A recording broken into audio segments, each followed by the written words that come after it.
Good morning. आज हम लोग क्लास 12 लेवल पे या क्लास 12 पास के लिए थोड़ा सा रिविजन करेंगे करंट इलेक्ट्रिसिटी का। इवेंचुअली रेसिस्टिव नेटवर्क्स के अंदर कैसे प्रॉब्लम्स को जल्दी से सॉल्व कर सकते हैं ये भी देखेंगे, लेकिन थोड़ा सा इसको रिवाइज करते हैं।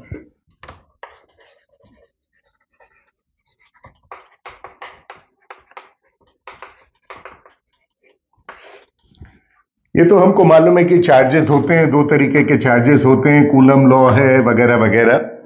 लेकिन इन चार्जेस की वजह से करंट, इसका सबसे पहले एहसास कब हुआ कि चार्जेस मूव करने से करंट बनता है।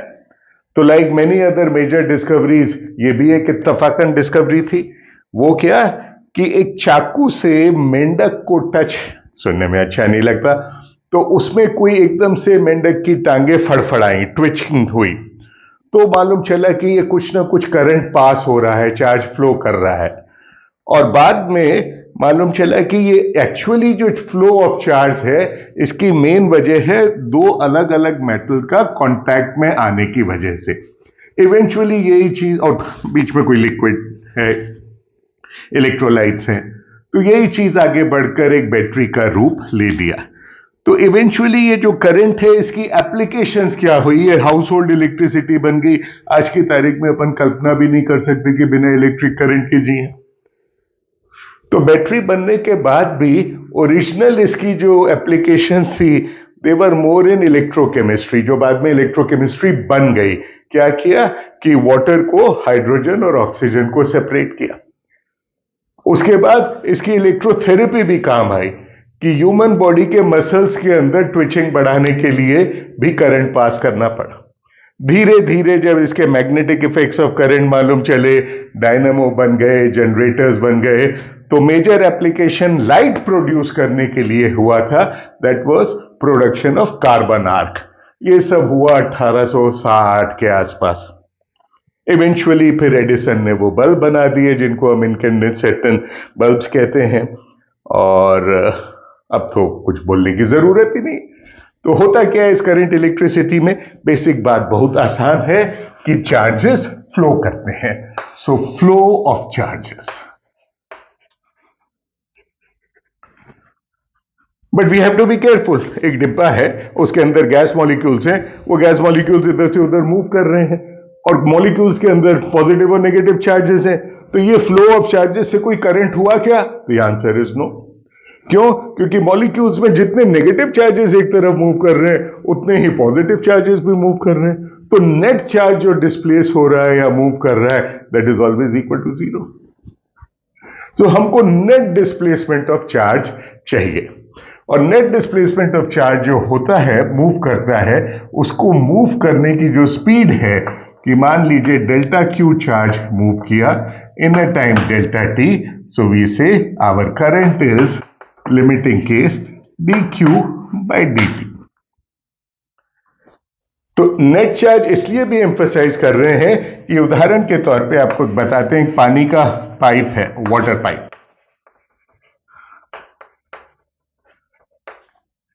मान लीजिए इसमें से पानी फ्लो कर रहा है, कितना से हाफ अ लीटर पर सेकेंड। यदि इतना पानी इसमें से निकल रहा है, तो इसमें इलेक्ट्रॉन्स भी आ रहे हैं और न्यूक्लियाई भी आ रहे हैं, सब आ रहे हैं। तो इनकी वजह से सिर्फ इलेक्ट्रॉन का करंट कितना है ये पता करना है, और इनकी वजह से सिर्फ इलेक्ट्रॉन का करंट कितने, total charge of the electron which has phloem out in time delta T, ये कैलकुलेट करते हैं। तो आंसर जहां तक मुझे याद पड़ता है, आता है something like 25 mega ampere. So 25 into 10 to the power of 6. But obviously this is no current. Why? Because there is no net flow of charge. ये सब कूलम पर सेकेंड एटसेट्रा। तो ये करंट जो है, इसकी एक और इंटरेस्टिंग बात है। वो क्या? सपोज इस वायर में यहां से करंट फ्लो कर रहा है, मैंने कोई वायर लिया, तार लिया, जिसमें चार्जेस का नेट मोशन हो रहा है। कैसे हो रहा है वो भी अभी बात करते हैं। और इसको यहां पर हमने दो में तोड़ दिया। अब क्या होगा? चार्ज जब यहां फ्लो कर रहा है, अनलेस यहां पर कोई चार्ज का सोर्स नहीं है या सिंक नहीं है, तो जो भी चार्ज इधर फ्लो कर रहा है थोड़ा इधर जाएगा, थोड़ा इधर जाएगा। विच मीन्स यदि ये करंट I0 है तो ये I1 है, ये I2 है, सच दैट तो एक बड़ा फंडामेंटल सा लॉ है जो बाद में रेसिस्टिव नेटवर्क्स को भी सॉल्व करने में बहुत काम आएगा। और बेसिकली बात इतनी सी है that the total charge has to be conserved at all the time. ना कहीं कलेक्शन होगा, ना कहीं चार्ज का डिप्लीशन होगा, यदि कोई सोर्स या सिंक नहीं है तो this is another very important thing. कोई भी मेटल ले लीजिए, उस मेटल के अंदर इलेक्ट्रॉन्स फ्री होते हैं, जैसा हम कंडक्टर में भी पढ़ चुके हैं, फ्री इलेक्ट्रॉन। और हमने कहा जैसे ही कोई दूसरी इलेक्ट्रिक फील्ड लगाई तो वो इलेक्ट्रॉन्स मूव करके एक सरफेस पे आ गए। यदि नहीं भी लगाई इलेक्ट्रिक फील्ड तो भी इलेक्ट्रॉन एट रेस्ट तो रहता नहीं, फ्री इलेक्ट्रॉन है, वो इधर से उधर घूमते रहते हैं। तो उनकी जो एवरेज स्पीड है घूमने की वो क्या है? तो ये लोगों ने जो मॉडल बने हैं, जो फिजिक्स में एक पॉपुलर मॉडल है जिसको कहते हैं फ्री इलेक्ट्रॉन थ्योरी, तो उसके अंदर स्पीड है 10⁶ मीटर पर सेकेंड, और ये कहते हैं इसकी इफेक्टिव स्पीड है ऑफ द ऑर्डर। तो 10⁶ मीटर पर सेकेंड तो बहुत ज्यादा स्पीड है। लेकिन ये जो स्पीड है ये रैंडम है, इलेक्ट्रॉन ऐसे मूव कर रहा है। और क्या करता है इलेक्ट्रॉन इधर से इधर गया तो इधर कैसे आया? क्योंकि यहां आके किसी से कोलाइड कर गया, कोलिजन करने के बाद इधर आया, इधर आने के बाद फिर इधर आया। तो ये कैसे कोलाइड करके इधर से उधर जाता है? यहां पर आके जब इसका कोलिजन हुआ तो इसके पहले की चीज ये सब भूल गया, जो कुछ हुआ कोलिजन के बाद का, है ना। तो every collision that the electron makes आपस में मेटल में किसी से भी, आयन से, उस कोलिजन के बाद उसका पाथ बदल जाता है और वो बिल्कुल ऐसे शुरू करता है कि वो नया पाथ है, और ये प्रोसेस कंटिन्यू करता जाता है। And most of this is at this speed. लेकिन इसके अलावा एक नेट फ्लो और होता है, और वो नेट फ्लो क्या होता है? वो नेट फ्लो जो है वो करंट बनाता है, और उस नेट फ्लो को ही हम ड्रिफ्ट स्पीड कहते हैं। तो सपोज हमने ये कंडक्टर लिया कोई, और इस पे यहां पर इलेक्ट्रिक फील्ड लगा दी। कैसे लगाई वो छोड़ो, इलेक्ट्रिक फील्ड लगा दी, तो there will be a current which will flow here. और ये जो करंट फ्लो कर रहा है इसका मतलब है चार्जेस का नेट फ्लो हो रहा है, उसके साथ साथ चार्जेस इस स्पीड से भी मूव कर रहे हैं। तो चार्जेस का पाथ कैसा है? बिना इलेक्ट्रिक फील्ड के। और इलेक्ट्रिक फील्ड लगा दी तो हर जगह थोड़ा थोड़ा सा ये शिफ्ट हो जाएगा। इलेक्ट्रिक फील्ड इस डायरेक्शन में है तो इलेक्ट्रॉन्स इस तरफ में शिफ्ट होंगे, फिर ये इधर आए, फिर ये इधर आए, and so on.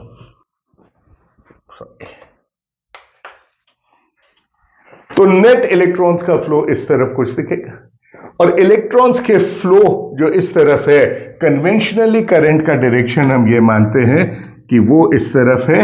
It is opposite to the direction of net flow of electrons in this direction.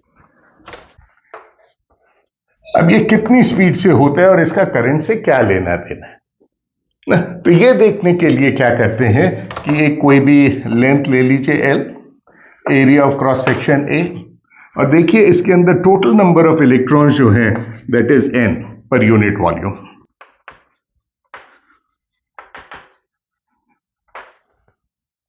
तो इस पूरे के अंदर कितने इलेक्ट्रॉन्स हो गए, और चार्ज कितना हो गया? और ये चार्ज किधर रह रहा है? ये इधर मूव कर रहा है, और ये जब चार्ज इधर मूव करेगा तो कितने टाइम में मूव करेगा? It will move in a time t such that L divided by drift speed. तो करंट कितना हो गया?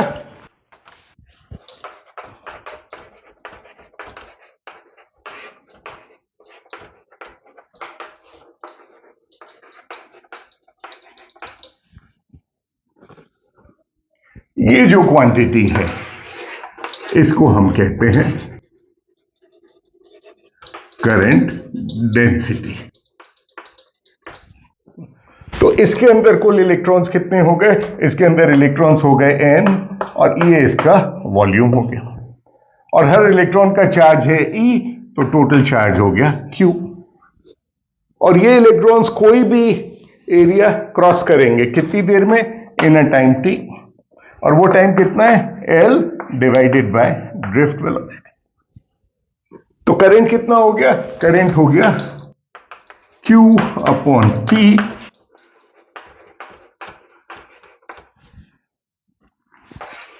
ये जो क्वांटिटी है इसको हम कहते हैं current density. In fact, I is written as, or which can, for uniform cases, current density into area. क्या फर्क है करंट डेंसिटी और करंट में? यदि मेरा वायर या कंडक्टर इस तरीके का है और इधर ये फ्लो कर रहा है, तो करंट तो पूरे में सेम है, लेकिन करंट डेंसिटी जो है वो अलग अलग है। यहां करंट डेंसिटी कम हो जाएगी क्योंकि एरिया ज्यादा है, यहां करंट डेंसिटी ज्यादा हो जाएगी।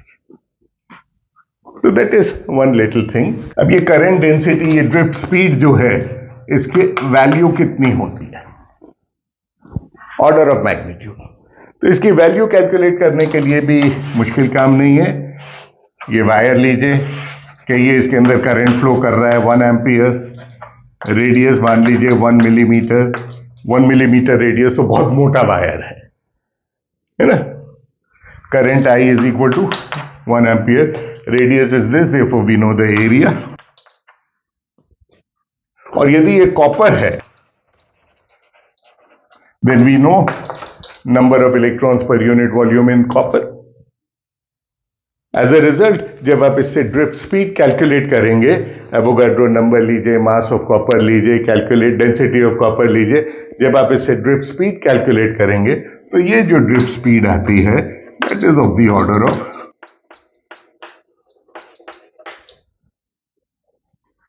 और रैंडम स्पीड क्या थी? वो थी 10 to the power of 6 metre पर सेकेंड।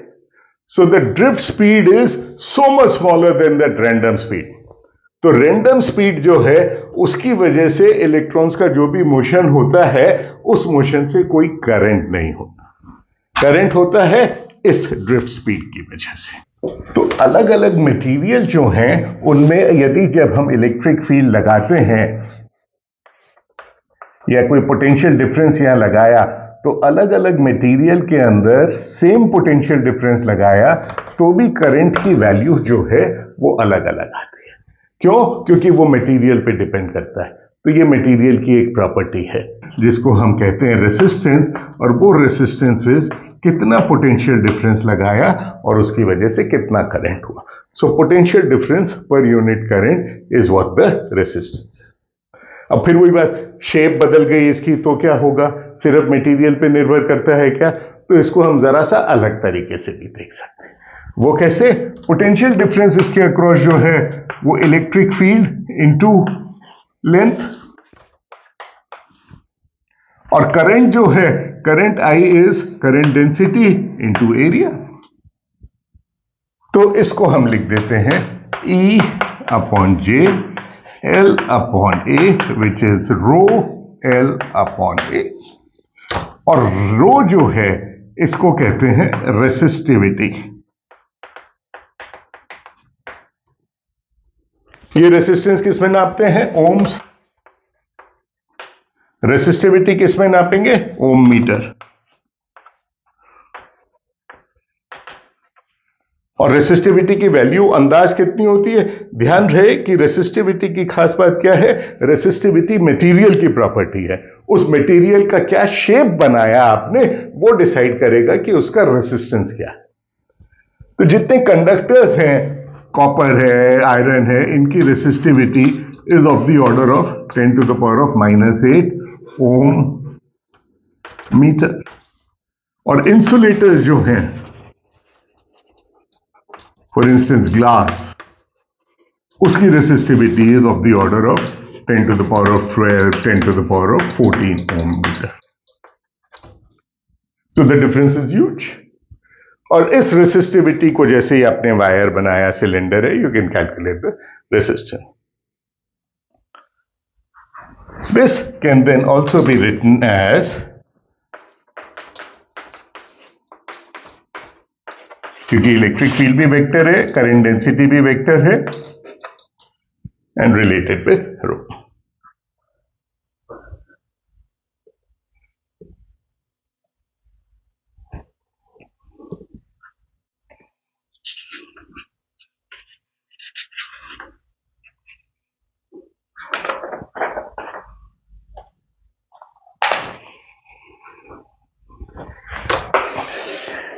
ये जो है ये कुछ और भी बता रहा है.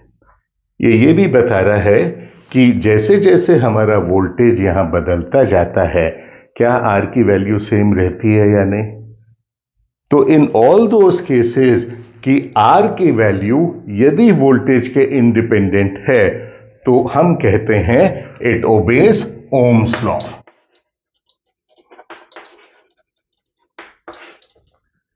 और उस कंडक्टर को, उस डिवाइस को कहते हैं ohmic device. Non ohmic device भी होती है, हां, डायोड्स होते हैं ना, उनमें जैसे जैसे वोल्टेज चेंज होता है, रेसिस्टेंस चेंज होता जाता है. अब इसी चीज को थोड़ा माइक्रोस्कोपिक लेवल पे और समझें तो क्या होता है. क्या रेसिस्टिविटी टेम्परेचर के साथ चेंज होती है? And the answer is yes. जैसे जैसे टेम्परेचर बढ़ता है, रेसिस्टिविटी बढ़ जाती है, इसलिए रेसिस्टेंस भी बढ़ जाता है. अब वो रेसिस्टिविटी टेम्परेचर के बढ़ने की वजह से क्यों बढ़ती है, ये देखने के लिए let us do a small exercise. Metal के अंदर इलेक्ट्रॉन्स क्या कर रहे हैं? रैंडम पार्ट कोलिशंस कर रहे हैं, और हमने इलेक्ट्रिक फील्ड लगाई जिसकी वजह से उन पर एक फोर्स लगा. ये उसका इलेक्ट्रॉन्स का एक्सेलरेटेड मोशन हुआ, and this accelerated motion is E. अब मान लो इलेक्ट्रॉन आपस में जब कोलिशंस हो रहे हैं, आपस में या आयन से कोलिशंस हो रहे हैं, उन दो कोलिजन के बीच में average time is tau.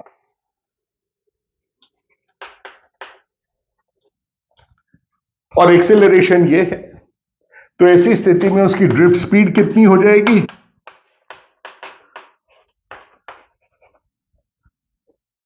Drift speed is this. As a result I can write this as NE. This quantity is my current density.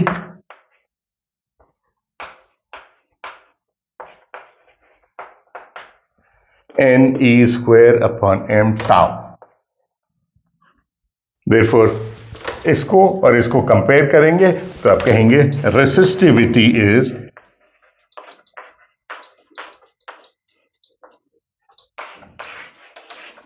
m क्या है? Mass of the electron. वो तो टेम्परेचर के साथ नहीं बदलता.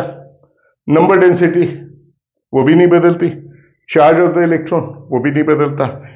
टाउ बदलता है. तो जैसे जैसे टेम्परेचर के साथ रेसिस्टिविटी बढ़ती जाती है, टाउ कम होता जाता है. टाउ कम होता जाता है मतलब दो कोलिजन के बीच का टाइम कम हो रहा है. That means number of collisions frequent ज्यादा हो रहे हैं, और वो इसलिए क्योंकि टेम्परेचर बढ़ता है, रैंडम मोशन बढ़ता है, तो लेटिस में आयंस के वाइब्रेशंस वगैरह सब स्पीड अप हो जाते हैं. तो ये करंट फ्लो करने लगा. करंट जब फ्लो करने लगा तो ऑब्वियसली चार्जेस मूव कर रहे हैं. चार्जेस यदि मूव कर रहे हैं तो हमें ये पता करना है कि कुछ ना कुछ वर्क डन हुआ है, and secondly then we find out किस रेट पे वर्क डन हुआ है. And the rate at which work done is change in the energy per unit time, and this is dq. Charge को potential difference v से move किया, so this is power. और चूंकि ये भी हम देख चुके हैं कि V is equal to I R, यदि मैं V के लिए सब्सटीट्यूट कर दूं I R, so power is I square R. ये क्या है? ये रेसिस्टिव हीट. ये जो भी आप काम कर रहे हैं, this work done is converted into thermal energy, and the rate at which it is converted into thermal energy is अब कोई भी सर्किट दे रखा है, सर्किट के अंदर करंट कितना है ये पता करें तो क्या तरीका है? बहुत आसान है, ओम्स लॉ आप जानते हो, और रेजिस्टेंस है तो सीधे सीधे कर सकते हैं। लेकिन और फंडामेंटल लेवल पे जाके सोचें तो दो तरीके हैं इसको करने के।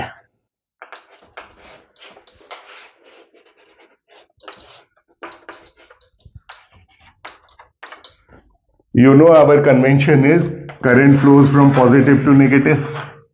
तो हम करंट की डायरेक्शन को ये कहते हैं। हकीकत में electrons are flowing like this, जो हम बार बार भूल जाएंगे। जब पॉजिटिव इधर ऐसे फ्लो कर रहा है from higher potential to lower potential, higher potential to lower potential, higher potential, और ये lower potential to higher potential, तो वो सर्किट पूरा करने के लिए इसके अंदर जो है, इसके अंदर तो चार्ज जो है positive, that is moving from lower potential to higher potential. तो लोअर पोटेंशियल से हायर पोटेंशियल पे मूव करने के लिए तो नेचुरली तो नहीं करेगा। somebody has to provide some energy, and who's providing that energy? That energy is provided by the battery. और बैटरी ने क्या किया? बैटरी ने कहा the total work done is, जब भी मैंने चार्ज को मूव किया किससे? एक ईएमएफ ई से,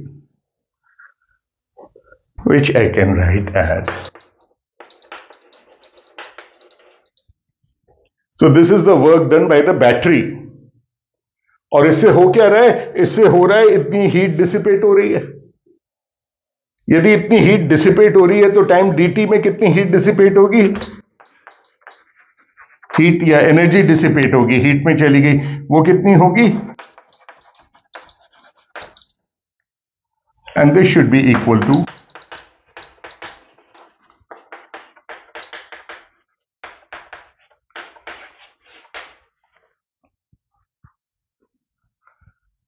सो इस सर्किट में करंट कितना होगा ये पता करने के लिए एनर्जी कंजर्वेशन काम में लिया और पता कर लिया। एक और तरीका है, स्पिरिट वही है, तरीका जरा सा अलग है। उसमें क्या करते हैं, हम कहते हैं हर पॉइंट इन द सर्किट को कोई पोटेंशियल डिफाइन कर दीजिए, और ये कहिए कि इस क्लोज लूप में वापस यहां आ गए तो यही पोटेंशियल होना चाहिए। यानी यदि इस पॉइंट का पोटेंशियल मैंने कहा V0 है, तो यहां से ऊपर आया यहां तक, तो पोटेंशियल कितना हो गया? प्लस ई। यहां हायर पोटेंशियल से लोअर पोटेंशियल आया कितना?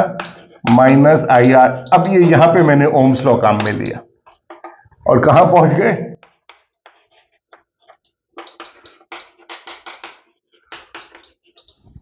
सो ओम्स लॉ कहां काम में लिया? जब मैं कहता हूं ये potential difference is equal to I R. और कोई भी आर्बिट्ररी सर्किट हो उसमें कैसे करें? ये आर्ग्यूमेंट दीजिए, ये आर्ग्यूमेंट दीजिए। Most of the times problem solve करने के लिए इस मेथड को यूज करते हैं। क्या कहते हैं? दो रूल्स फॉलो करते हैं कोई भी सर्किट की प्रॉब्लम हो।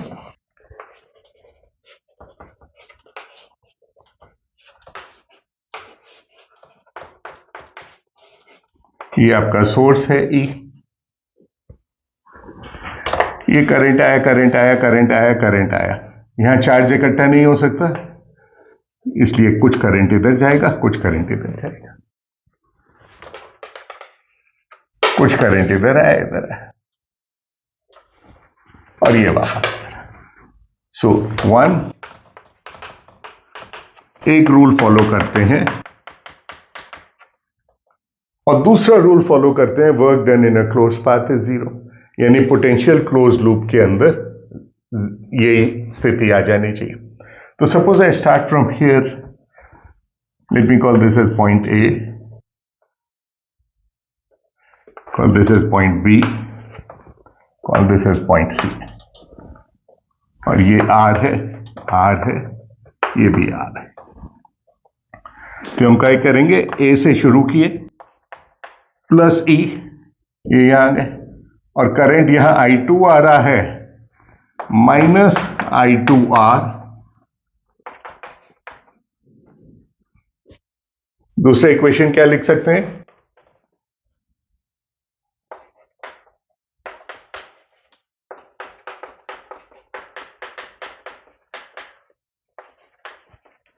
और एक इक्वेशन ये है ये।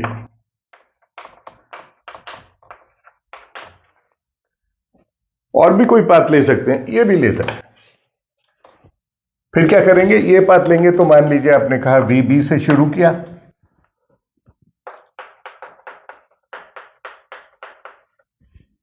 और फिर यहां आए, अब करंट के ऑपोजिट डायरेक्शन में आ रहे हैं तो ये हो जाएगा plus I2R is equal to फिर VB पे पहुंच गया। ऑब्वियसली ये इक्वेशन इन दोनों के इंडिपेंडेंट है। सॉल्व कीजिए, I1 I2 निकाल लीजिए। तरकीब यही है, इसकी बहुत सारी प्रॉब्लम्स करेंगे, पर्टिकुलरली वो जिनमें सिमेट्री है, कुछ ट्रिक्स चाहिए, तो इश्यू प्रॉब्लम सॉल्व करना नहीं है, वो आसान काम है। मुश्किल काम क्या है, प्रॉब्लम को कितनी जल्दी सॉल्व कर सकते हैं, है ना। एंड उसके लिए समटाइम्स सम ट्रिक्स है। ये तो सारी कहानी थी कि करंट कांस्टेंट है। क्या कुछ ऐसा कर सकते हैं कि करंट वेरी कर रहा हो, समय के साथ साथ सर्किट में करंट बदल रहा हो? और इसका सबसे आसान तरीका है देखने का कि आप ये बैटरी है, एक रेसिस्टेंस लीजिए और एक कैपेसिटर लगा दीजिए, पैरेलल प्लेट कैपेसिटर, जिसका कैपेसिटेंस है C, ये पॉजिटिव है, ये नेगेटिव है। यदि करंट है तो इधर फ्लो करेगा, इसका मान है R। तो पैरेलल प्लेट कैपेसिटर के अंदर जब रेसिस्टेंस नहीं होता, हम कहते थे इसको चार्ज करते थे, तो क्या होता था, इधर से चार्ज फ्लो करके इधर आ गया, whatever, positive negative.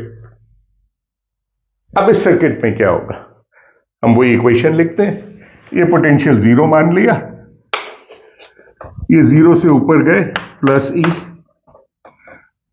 Minus IR, higher potential से लोअर पोटेंशियल। ये पॉजिटिव है तो इस पे पॉजिटिव होगा, इस पे नेगेटिव होगा। कितना होगा, Q। जितना पॉजिटिव है उतना ही नेगेटिव है, क्योंकि रास्ते में कहीं चार्ज इकट्ठा नहीं हुआ, है ना।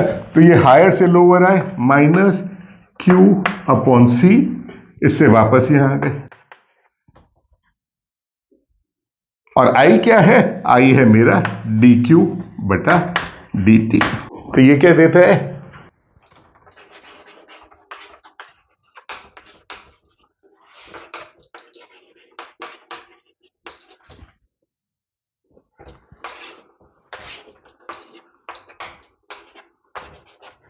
solve it and you get Q is equal to CE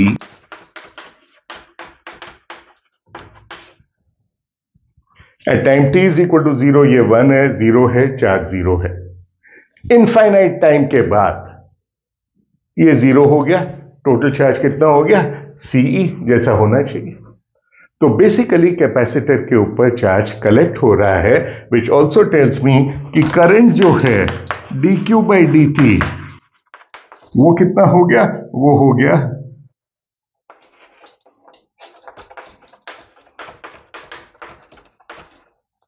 so current in the circuit is continuously changing।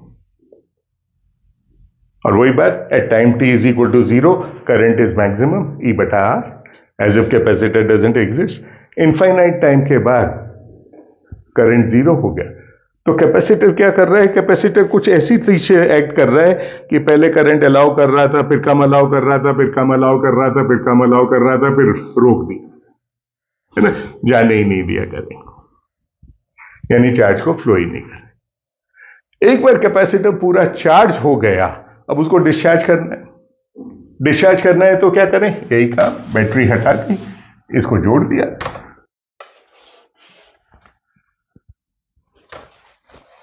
यदि रेसिस्टेंस नहीं होता तो डिस्चार्ज, दोनों को जोड़ दिया, डिस्चार्ज हो गया। रेसिस्टेंस है तो क्या होगा, तो फिर ये ऐसे फ्लो करेगा। So suppose I start from here and go from here to here, so I will write Q/C minus IR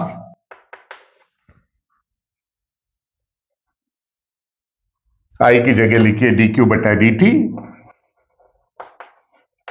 solve कीजिए and you get Q is equal to Q0 e to the power of minus t/R। Obviously RC के dimensions T के dimensions के बराबर है, और इसको कहते हैं टाइम कांस्टेंट। एक टाइम कांस्टेंट वो है जब चार्ज 1/3 हो गया, ब्ला ब्ला ब्ला ब्ला ब्ला ब्ला। एक और तरीका है इसको टाइम कांस्टेंट को समझने का। ये कैपेसिटर डिस्चार्ज हो रहा है, इनिशियल रेट ऑफ डिस्चार्ज क्या होगी, dq बटा dt, and then put t is equal to 0।